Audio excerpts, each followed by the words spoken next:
Bismillahirrahmanirrahim. Assalamualaikum warahmatullahi wabarakatuh. Jumpa lagi di rubrik fikih keluarga muamalah muslimah. Kali ini saya mau bahas satu tema yang sangat memprihatinkan dan menyesakkan dada ya, tentang fenomena anak-anak remaja kita yang terjerumus pergaulan bebas sampai melakukan aborsi begitu ya, secara ilegal, hingga bahkan banyak yang membawa kepada kematian gitu. Beberapa teman curhat ke saya kalau anaknya baru saja meninggal karena aborsi ilegal gitu, atau bahkan ada teman lain yang curhat bahwa adiknya SMA gitu ya, ketika dia pergi orang tuanya masuk ke kamarnya dan berusaha untuk menggeledah kamarnya, ternyata ditemukan pil KB dan kondom begitu ya.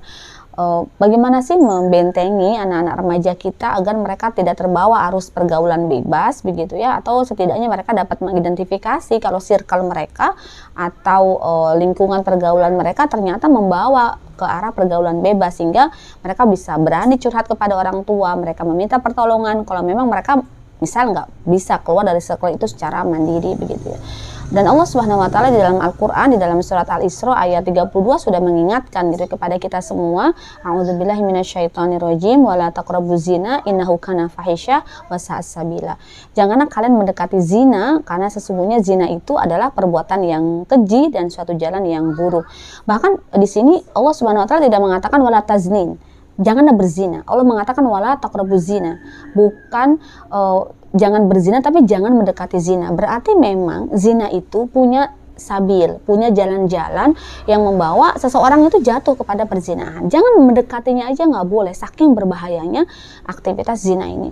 Dan aktivitas zina biasanya diawali oleh sebuah pergaulan bebas gitu, dimana anak-anak muda kita tidak paham konsep bagaimana laki-laki dan perempuan boleh berinteraksi.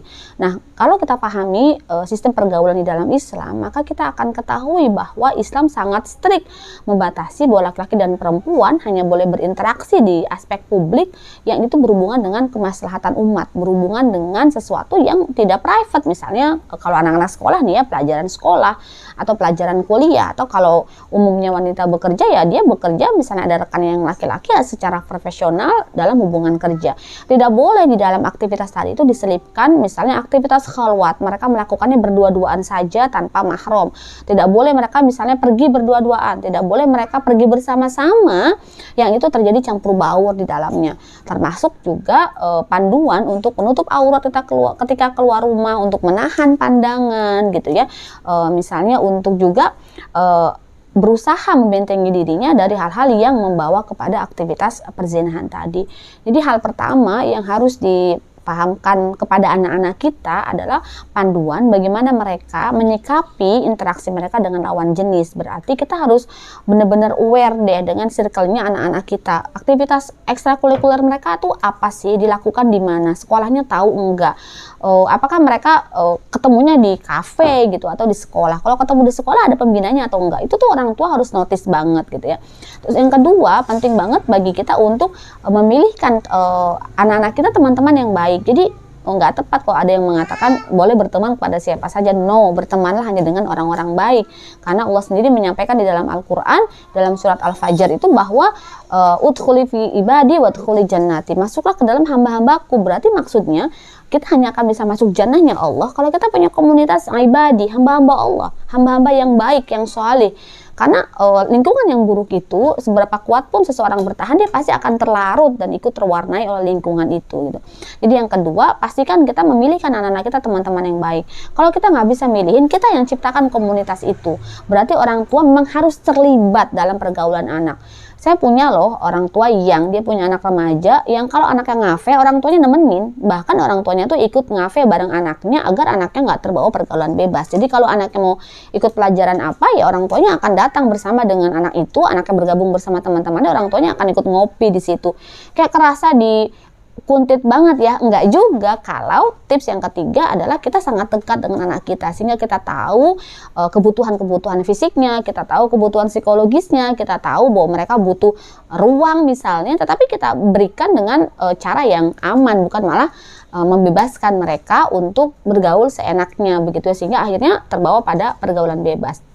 Bahkan ada kasus nih yang anaknya itu dijebak untuk minum alkohol, setelah itu mohon maaf diperkosa beramai-ramai oleh teman-teman satu kelasnya misalnya, naudzubillah min dzalik.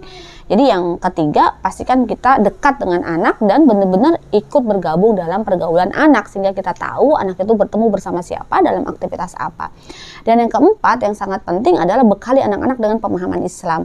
Selama ini kita merasa bahwa mereka udah rajin sholat, mereka nutup aurat, mereka rajin baca Quran, atau bahkan mereka ikut remaja masjid. Itu kita anggap sebagai mereka anak baik-baik dan aman. Padahal anak-anak kita sama sekali nggak paham gitu ya, bahwa yang disebut dengan pergaulan Islami itu nggak ada hubungannya sama sholat. Pergaulan Islami itu nggak ada hubungannya dengan mereka pakai kerudung. Bukankah anak-anak yang nonton konser, artis yang berjejalan laki-laki dan perempuan tuh kebanyakan juga pakai kerudung. Pakai kerudung adalah sebuah perintah Allah, tetapi menjalankan pergaulan yang Islami adalah perintah Allah yang lain. Dan keduanya memiliki kualifikasi, semuanya ada tata caranya, dan itu yang harus kita pahamkan kepada anak-anak kita. Bahkan saya selalu berkata kepada anak saya, kalau kamu menyukai lawan jenis, menyukai itu boleh, tetapi yang ada bagaimana cara kita merespon rasa suka itu gitu ya. Jadi harus menundukkan pandangan, menjauhi dia dari interaksi yang disengaja. Bahkan kalau udah nggak kuat, ya umi nikahkan, nggak ada masalah gitu. Karena memang cara terbaik untuk merealisasikan rasa sayang itu adalah dengan pernikahan begitu ya. Jadi yang keempat adalah pahamkan anak-anak tentang Islam. Islam yang seperti apa yang harus dipahamkan? Islam yang berhubungan dengan tata cara pergaulan Islami, termasuk juga tentang tarbiyatul jinsiyah atau edukasi seksual kepada anak. Yang dimaksud edukasi seksual ini bukan berarti ngajarin mereka untuk melakukan hubungan seksual ya, tetapi maknanya adalah memberi mereka batasan bahwa siapa mahram mereka, siapa yang bukan mahram, kapan mereka boleh masuk ke kamar orang tuanya, kapan mereka boleh masuk tanpa izin, siapa yang boleh membonceng mereka di motor, siapa yang tidak. Jadi banyak sekali kaidah-kaidah laki-laki dan keperempuanan yang itu perlu mereka ketahui, sehingga ilmu umum yang berhubungan dengan pembahasan Islam secara umum itu tidak cukup untuk menghambat atau untuk mencegah anak-anak kita terlibat dalam pergaulan bebas. Dan yang kelima yang sangat penting adalah kita juga perlu untuk membatasi akses terhadap apa, misalnya film-film, bahkan bukan membatasi, lebih tepatnya melarang ya, film-film misalnya atau musik gitu, atau apa ya, mungkin lifestyle yang itu membawa kepada pergaulan bebas. Film terbaru nih yang lagi hot banget, Dear David, yang itu isinya tuh bener-bener kayak full pornografi gitu ya. Kita nggak ngerti gitu kan anak-anak kita nonton itu apa enggak. Sekali anak kita klik di internet tentang itu, maka artificial intelligence akan selalu meminta mereka atau merekomendasikan kepada mereka tontonan-tontonan berikutnya yang nggak jauh, yang pasti akan sama vulgarnya dengan yang sudah mereka klik pertama kali begitu. Berarti kita harus punya awareness. Dan lingkungan sekitar anak-anak kita sekarang udah sangat toksik ya. Film-film apa yang penuh dengan unsur pornografi, porno aksi, game apa yang penuh dengan unsur porno aksi, pornografi, kafe-kafe mana yang biasa digunakan untuk pacaran misalnya anak-anak remaja sekarang gitu ya, termasuk mungkin apa ya, jam-jam kapan gitu kita membolehkan anak kita berinteraksi dengan lawan jenis bersama siapa dan tidak. Jadi ada banyak banget hal yang saya rasa sebagai orang tua kita perlu perhatikan kedekatan kita kepada anak dan pemahaman Islam yang cukup buat anak kita, sehingga mereka bisa mengidentifikasi kalau pergaulan mereka udah mulai tidak sehat dan mereka segera keluar dari pergaulan itu. Semoga anak-anak kita semua dan anak-anak kaum muslimin menjadi anak-anak yang terhindar dari pergaulan bebas dan bisa menjaga kemuliaan mereka gitu ya, hingga saatnya mereka berumah tangga dengan selamat begitu ya.